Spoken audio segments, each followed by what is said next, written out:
Намалена продуктивност, загуби и појава на нови болести се очекуваат во сточарството, ако Македонија не преземе адаптивни мерки за справување со климатските промени.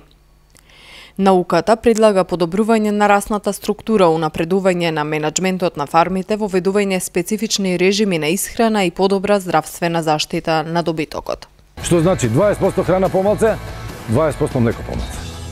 Значи ако дава една фарма 25, можно е да падне на 20 литри и паѓале.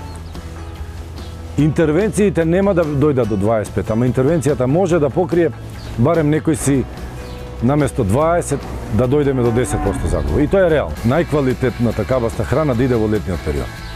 Во тој случај намалуваме загуби во ладење, намалуваме загуби во варење, зголемуваме енергија и делумно компензираме недоволна конзумација на храна. Лани јазлеста кожа, а од 2004 година син јазик.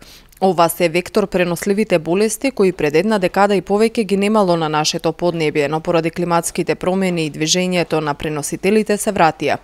Експертите сметаат дека не само појавата на болести, туку и се повисоките амбиентални температури во објектите за сместување на животните, посебно во лето, се одразуваат врз производството. На тој начин, зголемувајќи сурово влакно, нашите животни имаат малку поголем проблем со својата терморегулација, зашто кога се вари суровото влакно, обавезно се ослободува енергија, бидејќи се зголемува температура во желудникот и преджелуците кај преживарите, па зголемувајќи температурата од варењето, животното вклучува терморегулационен систем за да се разлади. Значи, ем троши повеќе енергија за варење, ем троши повеќе енергија за разладување.